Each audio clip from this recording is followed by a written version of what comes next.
Right. First of all, I would like to apologize for postponing your class to yesterday. There was something that was a little bit tricky.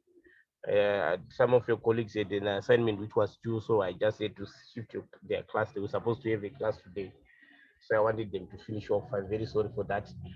Then today also, I think it was because of the issue of electricity.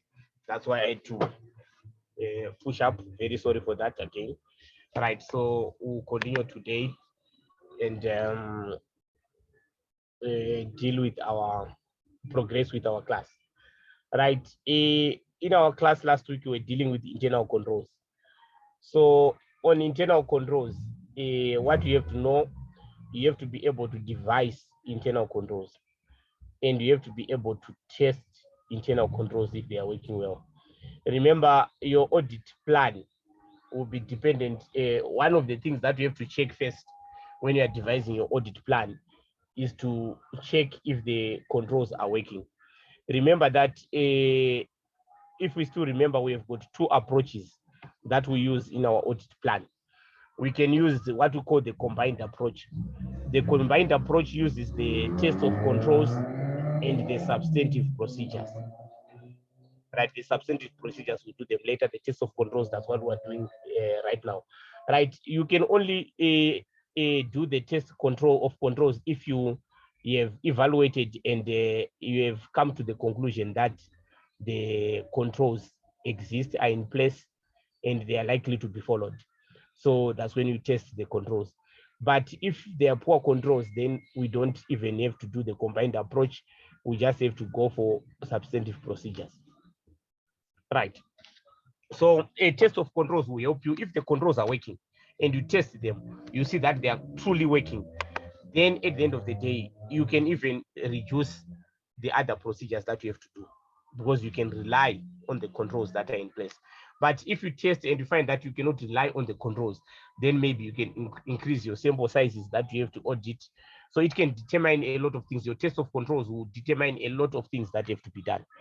Especially, it will shape your audit plan and your audit strategy and the procedures that you are likely to do at the end of the day. Right, so you should be able to, number one, devise the test of controls. Number two, to test the test of controls, both general and application controls.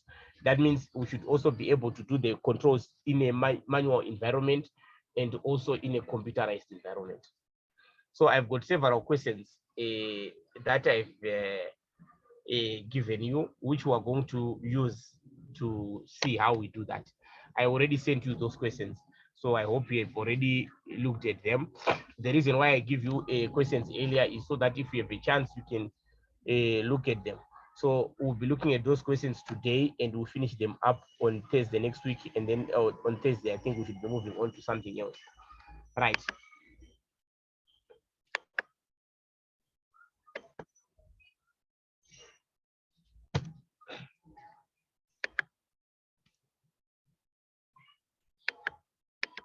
Right. You are a member of the audit team performing the 30 September 2020 year-end audit of Clothing for You Limited, C4U. The following information related to the company is available to you. Right, now the question is, with reference to the invoicing of C4U working paper A1, formulate the test of controls that will perform to test the manual and automated internal controls relating to the invoicing. Right, manual controls are those controls that have to be performed by humans. Then automated, that means they combine humans and the interaction with our computer systems. Right, if you perform audit procedures using the test data to test the automated controls, limit your answer to invalid test data. When they say limit your answer to invalid test data, what they mean is you should do what is contrary to what is supposed to be done when you are testing. That means you do the opposite to check if the control is working. That's what we mean when we say an invalid test. Let's say, for example, if they say that you should put a password to access the system, so then your control will be attempted to put a wrong password. That's an invalid test data. So that means whatever you are doing is invalid, so that you can test to check if the control is working. You are not doing the correct thing. right? So that means when you're using test data, that means the data that is there. You should use what invalid test data. That means do what is contrary, right? When you are testing controls, my friends, the first thing for you to test a control is to see it. So go wherever you see a control that is in place. What are controls? Things like segregation of duty, things like isolation of responsibility, things like signatures, things like computerized controls, like physical access, that the office is logged. That's a control on its own. Then we've got the passwords to enter to the, those are controls. The logs, the inspection of documents, the checking of documents and stuff like that. All those controls. So if they say test controls, then as you read your question, whenever you see a control, you have to think about how can I test that this control is working. That is, you are testing whether the control is being applied properly or whether the control is in existence within the system. Because they can say that you can only enter the system through a password, but then you log on and then you see that you can go in without even a password. So the purpose of test of controls is to be able to see if the controls are working and probably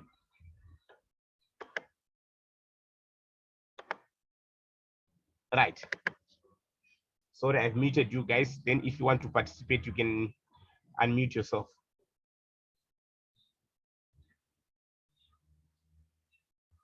Right.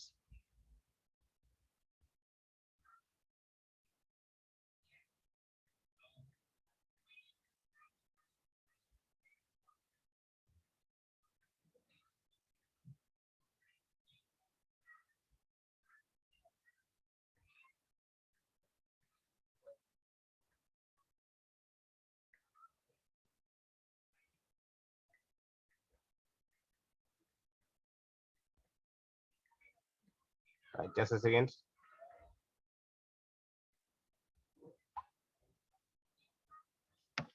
Right.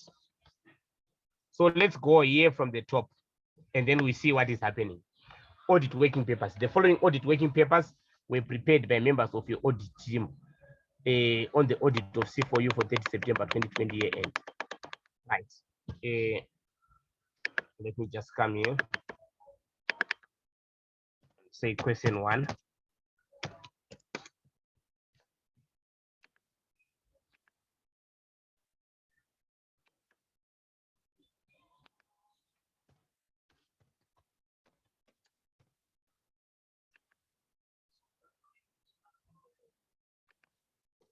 Test controls.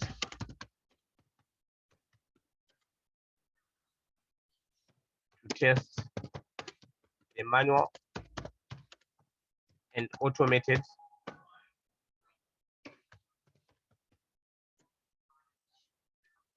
internal controls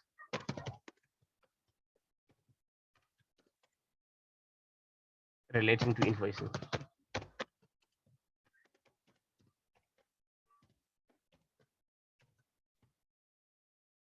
Right.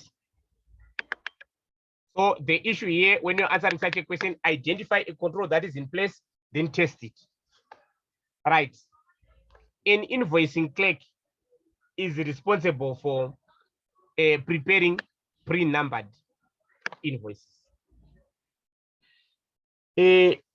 Preparing pre-numbered documents is a control on its own.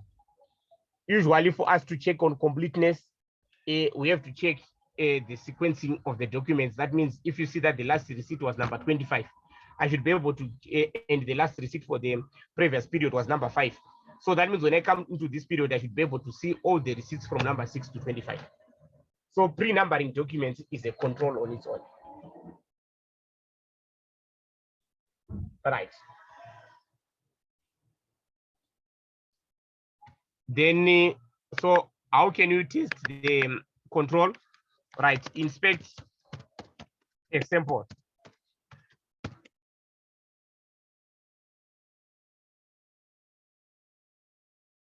of invoices.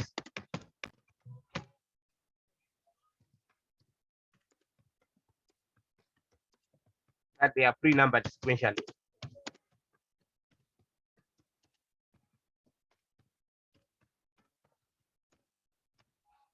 So that means you can just go and take a sample of the invoices and just check all that sample and make sure that all of them are pre-numbered.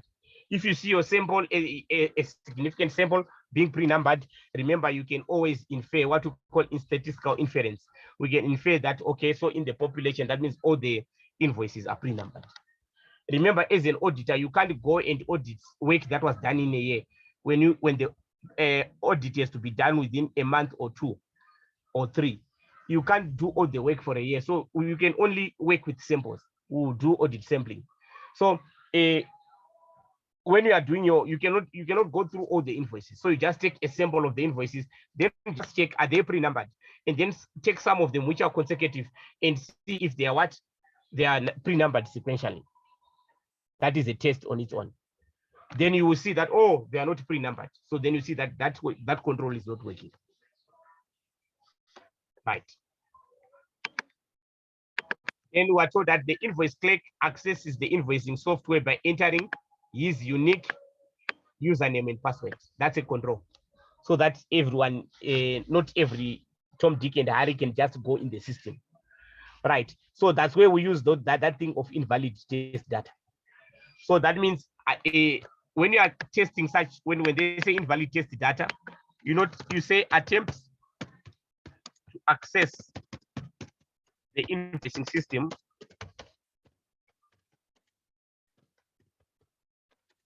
using a wrong or fictitious username and password. Then you check what happens. Will it be accepted? Then you see, oh, the control is not working.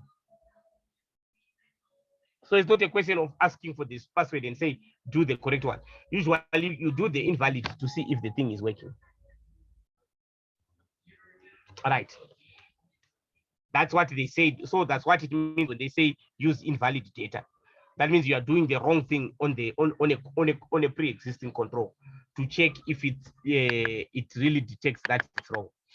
Right. A log which displays unsuccessful attempts to access the invoicing software is printed, followed up by senior management on a weekly basis. So then, okay, you have to see that, is this control happening? Are they being printed?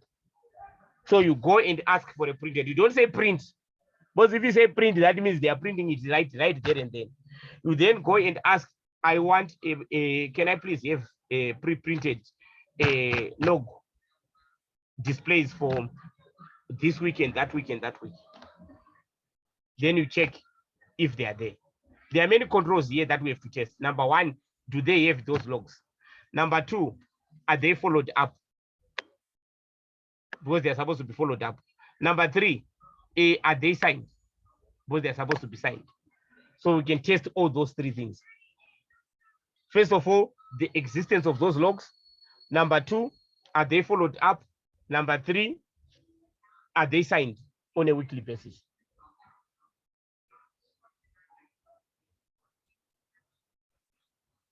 Right. Then you can inspect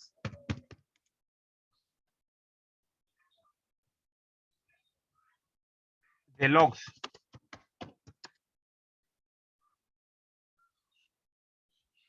displaying unsuccessful attempts to access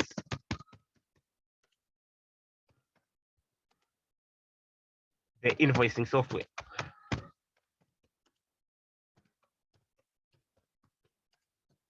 And inspect them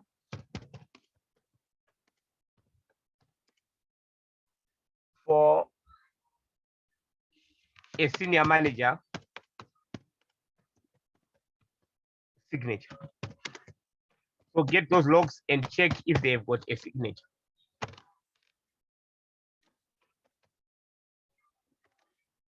Then inquire.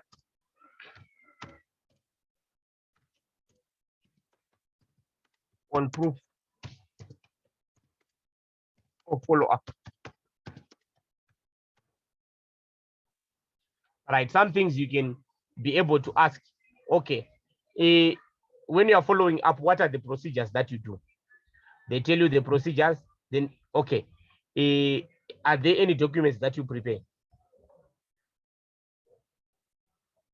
Give me those documents, then you check if there's follow-up. Right, so that's what we mean when we're saying we're testing the controls. So it's simply identifying the controls and doing something that verifies that indeed the controls are working. Right, then the next thing, the invoicing clerk, before preparing pre-numbered invoices, matches the details of the clause on the signed delivery notes to the relevant orders. Right, and these two documents are stapled together. Right, there are two things there that we can check there. These are pre-numbered. The pre-numbering, we talked about it already. Then we're saying they match the details of the clause on the signed delivery notes to the relevant orders. And these two documents are stapled together. So he takes the delivery notes and the order that we placed, the deliveries from the supplier. We put an order to them.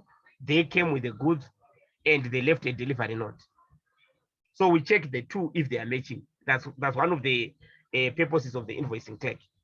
Right. So you, as the auditor, you can take a sample of invoices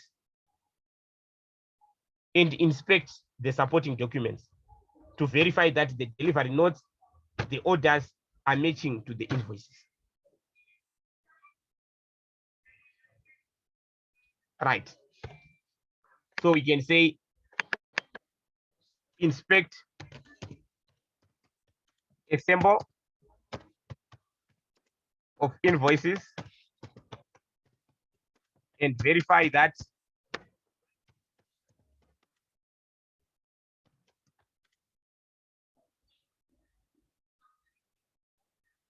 delivery notes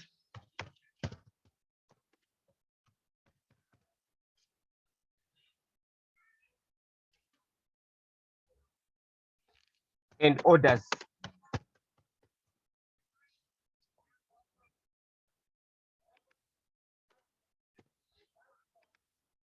stapled to the invoices and that they match the details on the invoices.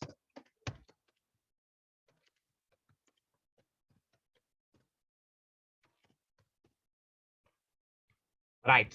Normally, maybe the person is required to also sign that. Normally, when you check, you are supposed to sign. You can also check for their signature.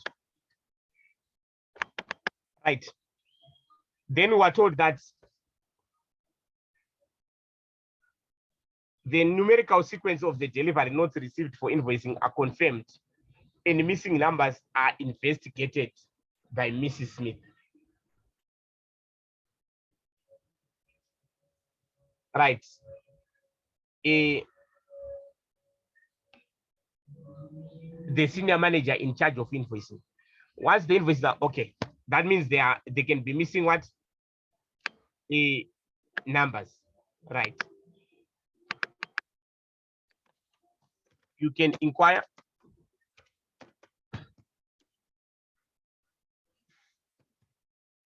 from Mrs. Mary on any missing invoices.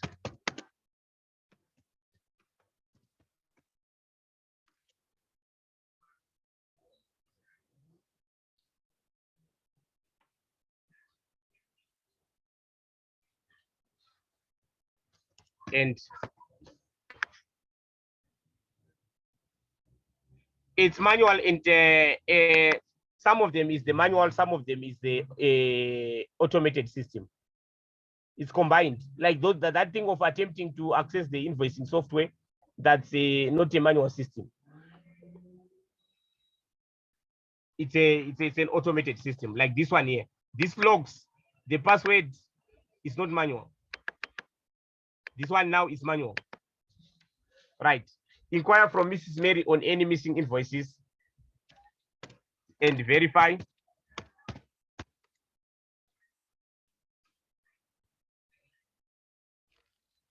And get proof of investigation.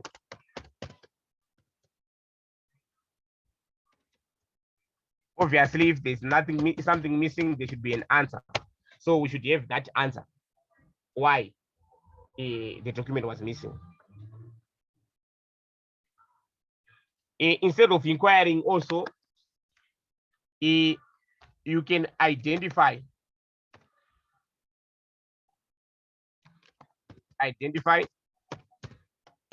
missing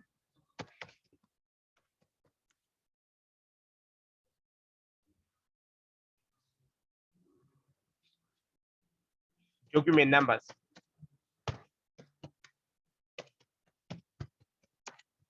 And verify if Miss Mary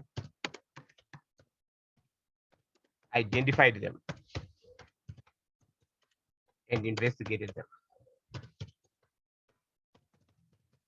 Remember that the audit can be defensive. So instead of you can say, okay, first of all, before you even let them aware of what the ones that you've seen that are missing, you can ask for their missing document numbers.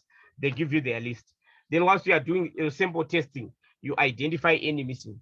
Then you check the ones that are not on Mrs. Mary. Then if you see a large number of documents that are missing, which are not on Mrs. Mary's list, then that means the control is not working. But of course, if you see an insignificant number, of course, they are humans. They can make a mistake. If there's an insignificant number, then you know that, okay, the control is working. But there might be one or two problems there. Right. Then once invoices are prepared, the following controls are performed by Mary. So all this is done by Mary. Courier and customer signature is on the daily. She checks the description and quantity on the invoice, agree to the description. The price of the invoice agrees to the authorized price list. Then the VAT charge is correct. The calculation of the invoice is correct. So you have to check all these things. Actually, all these things will result in a control. Right. So we can say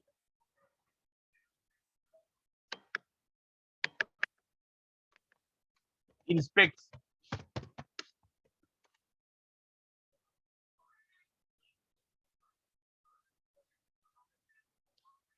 the invoices for Mary signature. Not the invoices, inspect a sample of invoices.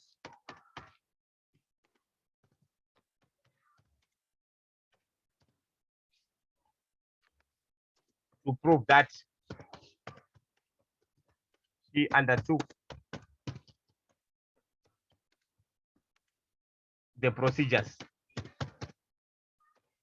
required after invoicing.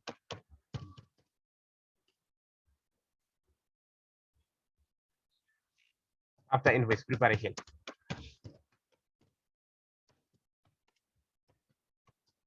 Here you are just checking if she did the work.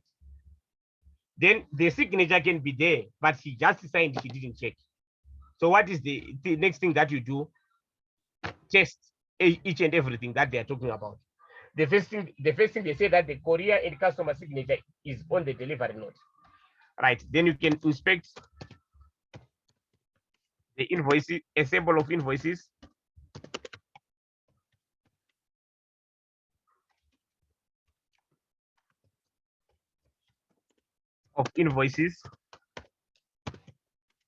And agree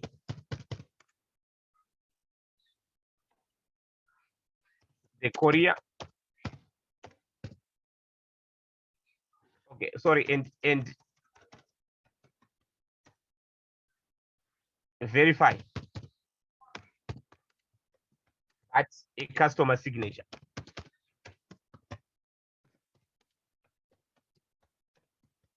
appears on the delivery note. So each of those things that she's supposed to check can result in a procedure.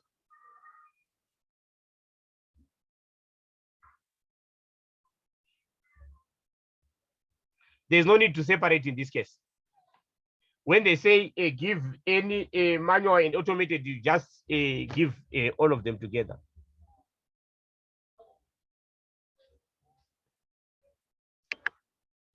But whenever we are talking about those referring to tested data, then we have to concentrate on invalid tests, right? Then the next thing, the description and quantity of the goods on the invoice agree to the description and quantity on the delivery note. Again, you can inspect invoices to confirm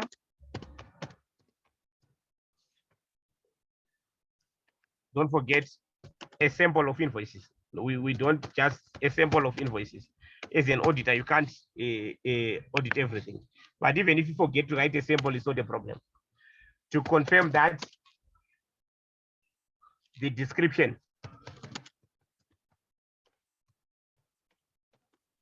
and quantity on the invoices agree to the description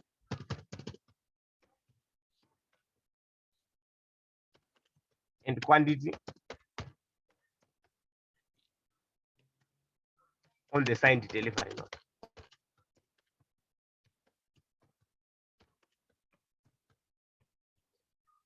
So this will prove that she was checking. Because if you see a signature, but the goods are not agreeing, then you can see that, okay, this one is just signing. She's not checking the things. The next thing, the price on the invoices agrees to the authorized price list. That means inspect a sample of invoices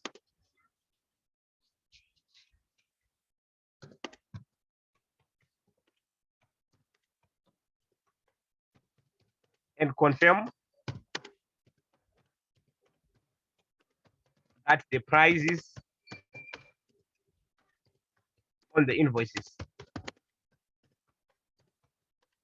agree to those on the price list.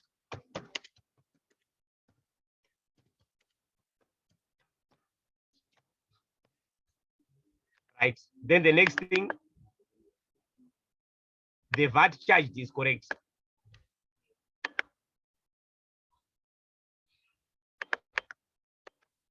You have to reperform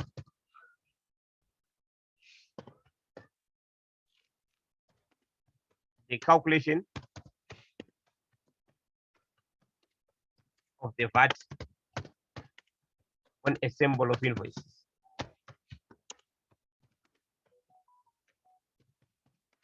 Confirm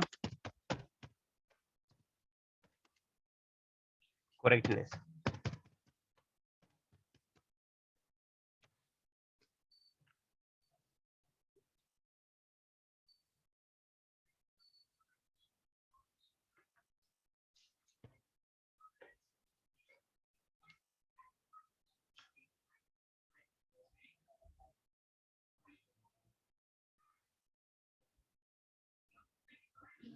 Then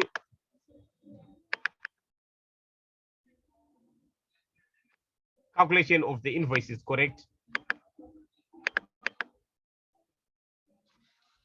Reperform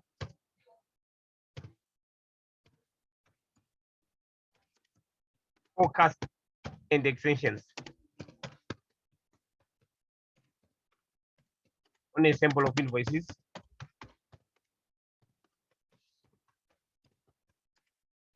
to confirm their correctness. So if you see that on many invoices, these things are not agreeing, then you should know that she's just signing, she doesn't check the things.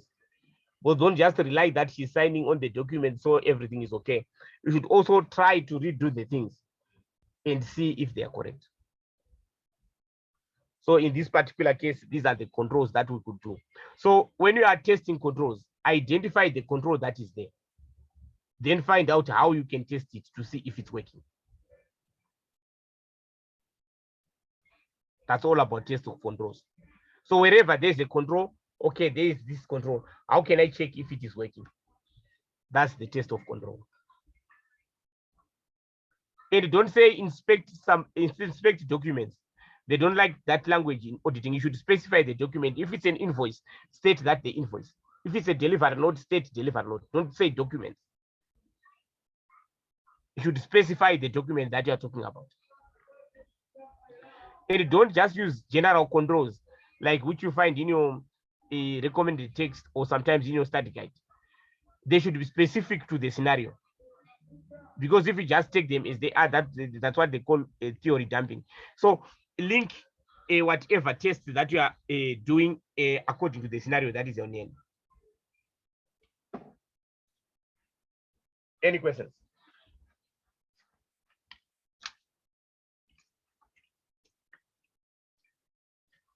All right, I will do another question.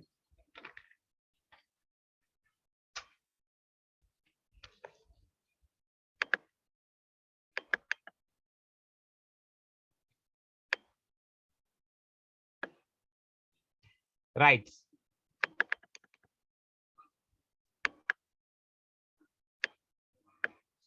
Memories are used, MRIU is an international photography company that specializes in providing wedding photography services to world famous celebrities and business individuals who have a high net worth. The company has 7 offices situated in Johannesburg, New York, Paris, Lagos, Hong Kong, Melbourne, and Rio de Janeiro.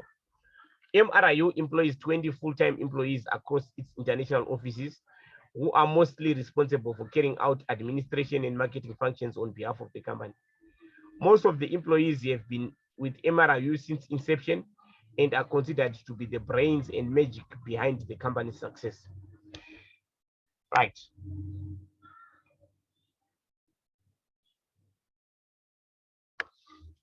With reference to working paper C63, suggest improvements in tests of control performed on the payment to subcontractors. Limit test of controls over automated controls to invalid test data. So when we are dealing with automated control, we should limit to invalid test data. Right. Then so your marks should also tell you this is 16 marks, of which 6 are on the improvements. Number 2, formulate additional test of controls that you perform to test the internal controls regarding wages. And here they said what to test the manual. So here you are dealing with the manual, strictly manual. Right. But on the first part is not necessarily manual. So in the second part, it's strictly manual. So first of all, we have to go on the test of controls and then we see the improvements that can be done. Right. So we can say test of control 1 and the improvement.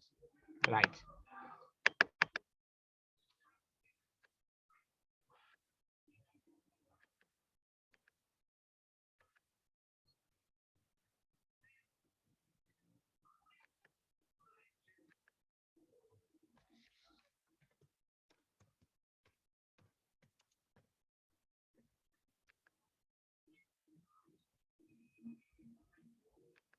And the TOC is for test of control. Then the improvement. So that means the test of controls are there. Then you just have to check maybe the auditor who have created them did not do them properly. So you are supposed to suggest any improvements that can be done there.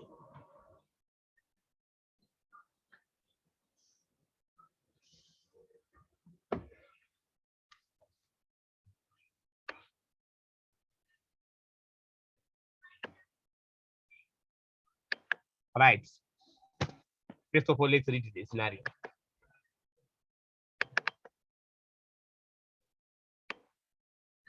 All right, my friends, when we meet next week, so that we don't waste time, I want you to read question 3 when we meet next time. Please read question 3 before class and go through question 4, 3 and 4 before class. 5, you do it on your own as homework. So I want you to just go through question 3 and 4. You read before class so that we don't waste time going all through all these things. So please, I've told you, next week before you come to class, read scenario 3 and scenario 4. Right. The following is an extract from the system description of the payroll of subcontractors. Subcontractors are professional photographers hired by MRIU to carry out its contractual obligations with its clients. Subcontractors are paid in hourly wage kept at 10 hours per wedding in line with the company's policy. The hourly wage rate differs from subcontractor to subcontractor depending on the level of experience and international recognition, and is approved by MRIU's board at the beginning of each financial year. All travel-related payments are paid by MRIU on behalf of the subcontractor. Subcontractors are paid monthly on the last day of each month. Payroll preparation for subcontractors is done through the use of a system called PayMe. To obtain access to the software, each user has to enter their unique username and password. So already when you are reading, you know that, okay, I should put that wrong password. Controls in respect of passwords include that all passwords should consist of 8 characters, comprising a combination of symbols, numeric digits, and alphanumeric characters. So already you should talk about maybe putting a password which does not have 8 characters.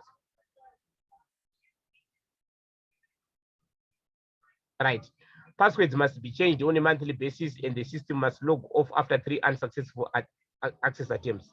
Then you already know that I can put 3 attempts and check if they are unsuccessful. Activity reports of access gained, unchanged passwords, and unsuccessful access attempts are generated on a daily basis and printed to a printer that can only be accessed by the manager of the information technology department.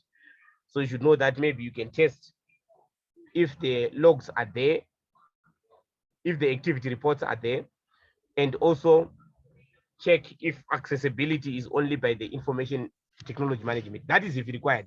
I'm just telling you the things that can come up in your mind whilst you are reading these things. If you have got a paper, then you'll be highlighting, or even on your laptop, you'll be highlighting such things. Timekeeping and payroll preparation. In order to record hours, subcontractors are required to upload all the wedding photos taken at the wedding onto the sheet system. The system automatically checks the timestamps, actual time the photo was taken of the first and last photo to calculate the amount of hours to record. The system automatically detects if the minimum number of photos are present. Each subcontractor is required to upload a minimum of 2,000 photos. The chief editor automatically receives an email after every upload confirming the amount of hours and number of photos uploaded. In response, she performs a quality check on the photos uploaded to ensure they meet MRIU's expectations. Once the quality check is completed, the chief editor authorizes the upload by selecting the authorized hours function. A monthly sequenced log is kept of all authorized hours, and the log is reviewed by Ryan Smith at month end. Ryan Smith signs the authorized hours log as proof that he has reviewed it. So those are some of things that you will be checking. That was it signed?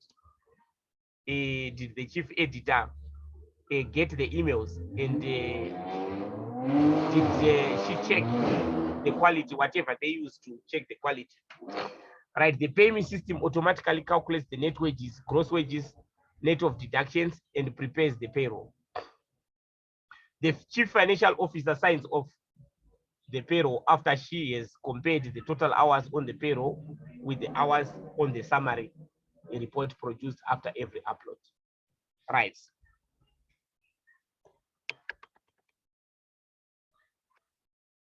Now, these were the controls that were done, which we are supposed to do to comment on improvements that can be done. So controls took place. So we want to check. So what you are checking here is, are there any deficiencies in those controls that were done? The controls were done. Right. They said number one, attempt to access PME software by entering an existing username and password and confirm that it is rejected. That is wrong, isn't it? How can it be rejected? So instead of attempting to use the PME software through an existing, you should rather attempt using a fictitious username. Right, because what you want to check is whether the system is only can only be accessed using authorized passwords and usernames. So if you use a correct username, you are not testing anything actually. Right. Maybe unless if you want to check if it's working in terms of detecting correct passwords. Right. So we can say attempt to access the PayMe software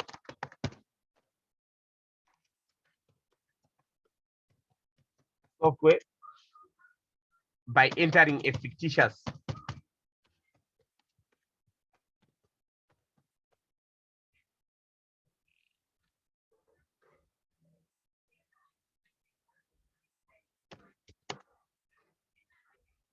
username and password.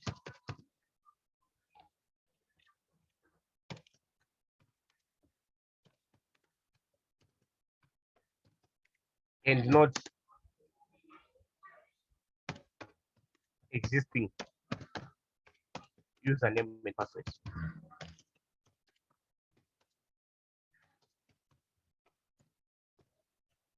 Right. Number two,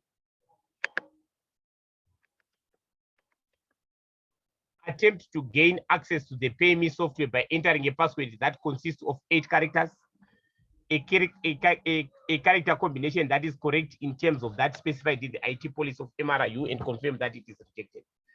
Rather, we should use characters that are not 8, more or less than the 8 characters. And number two, you should use a combination that is not allowed for you to test that. So we have to improve by doing the opposite there. Right. So we're saying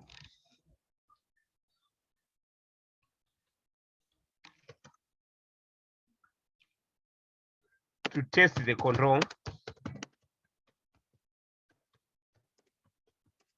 the test should be carried out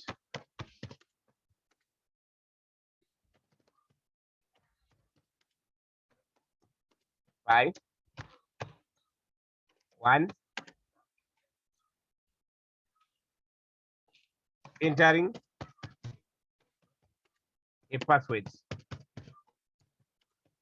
that is less or more than 8 characters.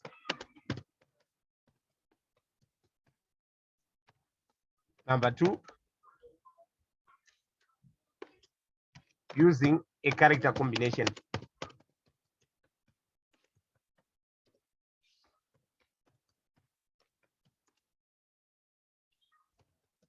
that is incorrect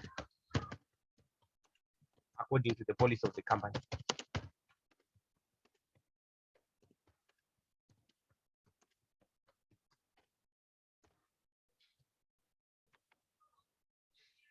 Right.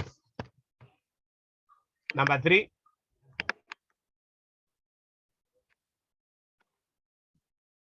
attempt to test the system by entering a fictitious username and password 3 times and confirm that the system stays on after 2 unsuccessful attempts and are logged on the daily activity report. The test is right to enter a fictitious username and password more than 3 times.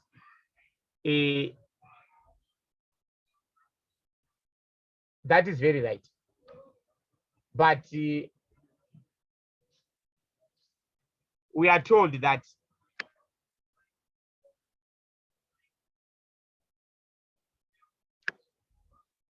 The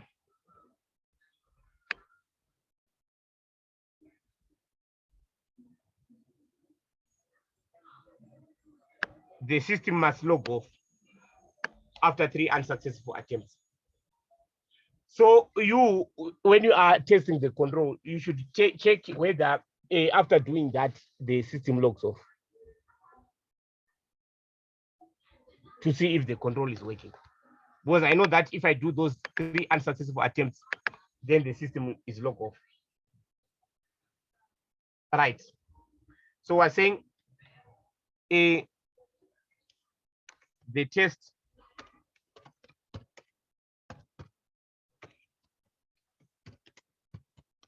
should verify if the system logs off after 3 unsuccessful.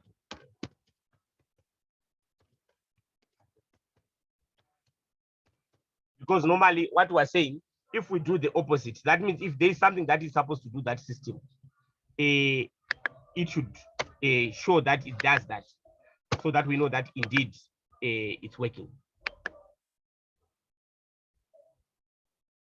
Right.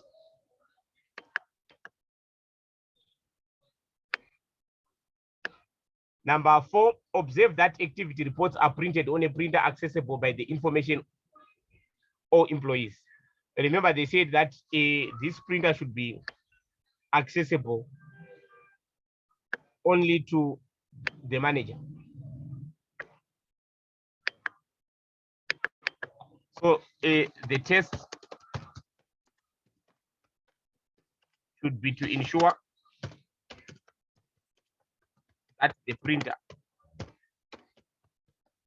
is only accessible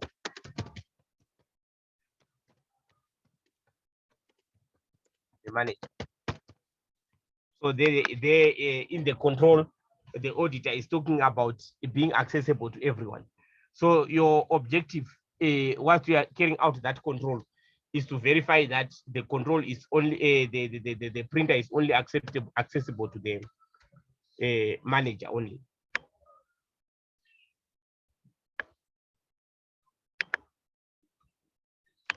Right.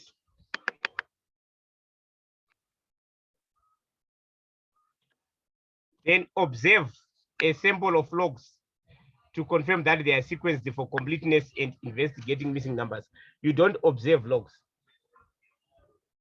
You inspect logs. Documents are not observed.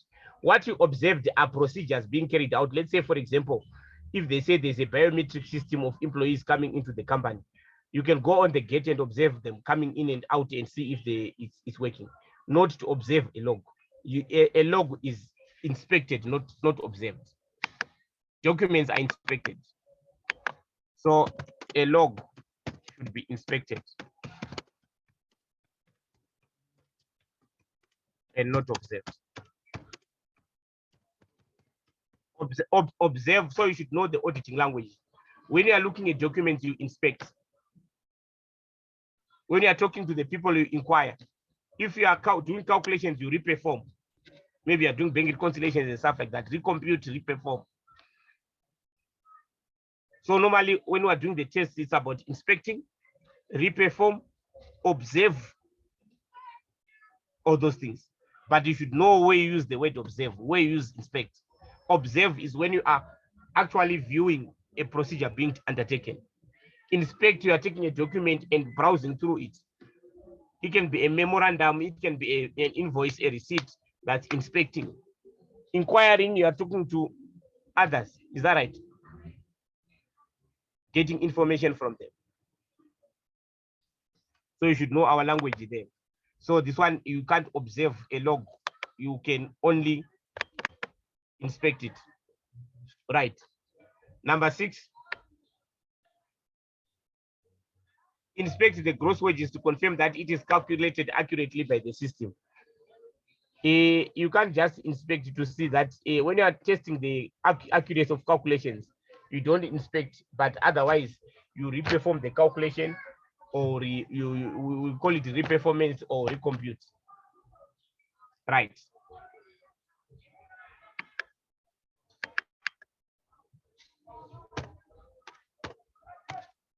To test the accuracy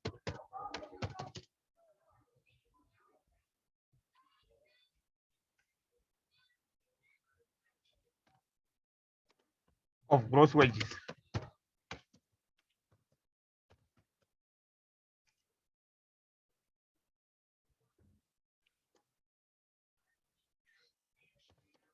The wages should be recomputed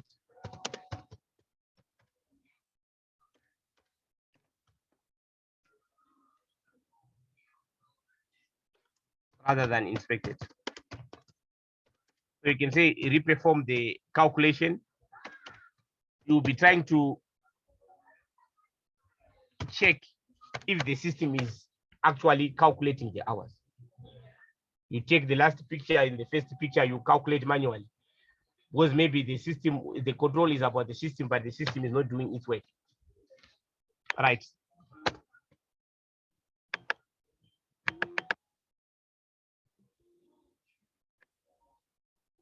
Inspect a sample of authorized hours. Can you inspect hours?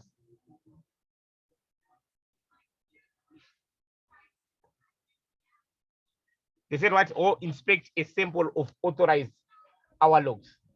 Yes, but what are you inspecting for? Authorized hour logs, who authorizes?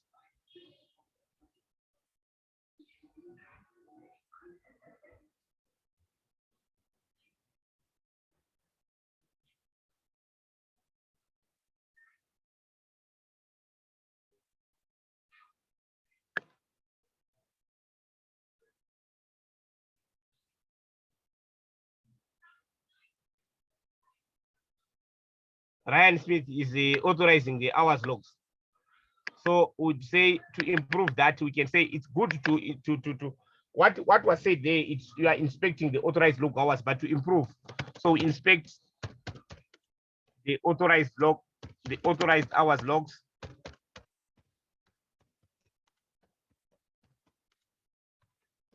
for Ryan's signature.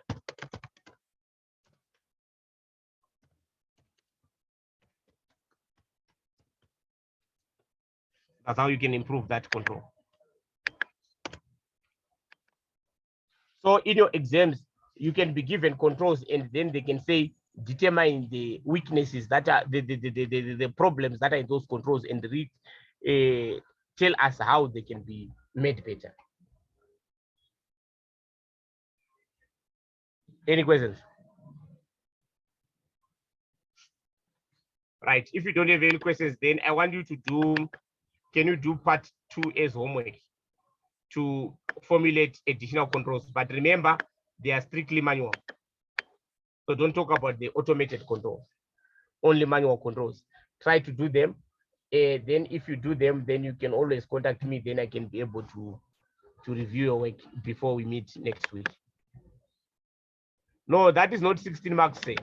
You are making a mistake. This part is only 7 marks. The 16 marks is for all of them, including the homework.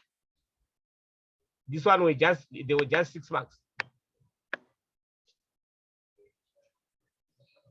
Then the other 10 are for this part that I'm giving you as homework. Then the total now is the 16.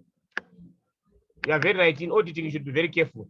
Now, can you see here? They said 1.5 marks each. Actually, what we did is more than the marks that are required. Because it was for 6 marks, that means they only required you to do maybe about 4. The maximum is 6 marks. So that means about 4 improvements. So, okay, try to do to formulate these tests, manual. So that means you'll be checking what they do interacting with this, whatever the process, then check what are the controls that you can put in place to see if everything is done well. Right. Okay, so you do that part. Then please, before, so this one you can, for this part, you can be able to give me feedback anytime before our next class. But then this part, if possible, read it by Thursday. so that when we enter class number 3, number 4, you've read them, because I don't want us to waste time reading everything else. Okay, thank you so much. God bless you richly and have a blessed weekend.